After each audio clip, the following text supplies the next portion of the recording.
नमस्कार दोस्तों, स्वागत है आपका सुनो कहानी में। कहानी का नाम एकता। ये कहानी लिखी गई है श्री संजीव जायसवाल संजय जी द्वारा।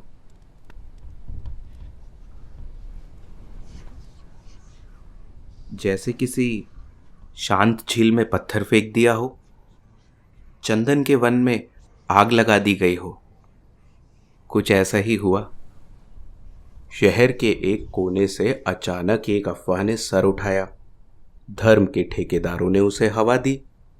देखते ही देखते रक्त बीज की भांति हर पल नई अफवाहों का जन्म होने लगा। राम और रहीम का उदाहरण देने वालों ने इंसानों को दो कौमों में बांटकर काफिर और अधर्मी घोषित कर दिया। उसके बाद हिंसा और प्रतिहिंसा का जो विभत्स दौर चला, उसे देख शायद हैवान की भी निगाहें शर्म से नीचे झुक जाएं।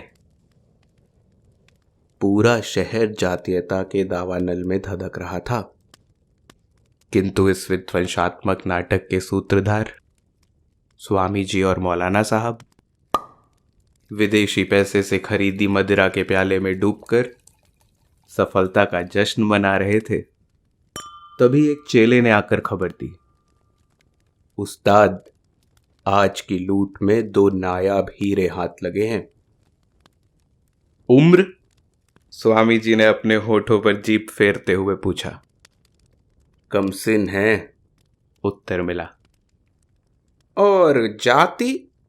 मौलवी साहब ने रस विभोर होकर पूछा।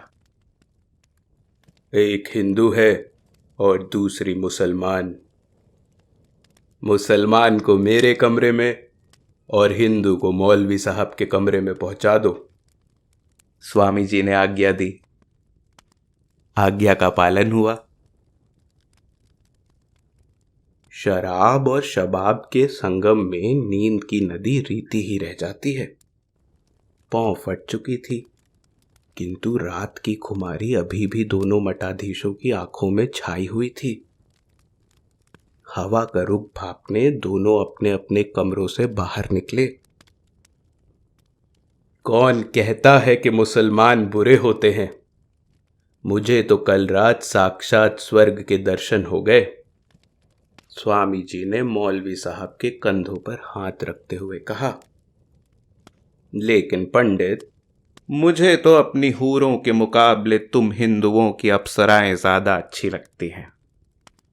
मौलवी साहब ने आंखें झपकाते हुए अपनी व्याख्या प्रस्तुत की। स्वामी जी हल्का सा मुस्कुराए, फिर कलाई में बंधी महंगी घड़ी की ओर देखते हुए बोले, अब जल्दी से तैयार हो जाओ, कौमी एकता समिति की बैठक में भाषण देने चलना है।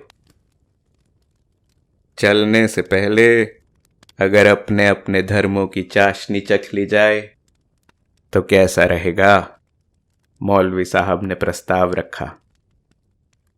भाषण में मिठास बढ़ जाएगी। स्वामी जी ने मुस्कुराते हुए प्रस्ताव का समर्थन किया। दोनों ने अपने कमरे बदले। संगमरमर में तराशी व नग्न मूरत अपने चेहरे को घुटनों में छुपाए बिस्तर पर बैठी सिसक रही थी। कदमों की आहट सुन उसने घायल हिरनी सी भयभीत निगाहों को ऊपर उठाया। नजरें मिलते ही बिजली कड़क उठी। स्वामी जी के कदम जड़ हो गए। ऐसा लगा जैसे प्रलय सामने आ गई हो। अचानक उस नग्न मूरत में हरकत हुई। अपनी अवस्था को बिसरा वो दोनों बाहें फैलाकर दौड़ी और स्वामी जी के गले से लिपट फफक पड़ी। पिताजी, मुझे इन दरिंदों से बचा लीजिए। नहीं।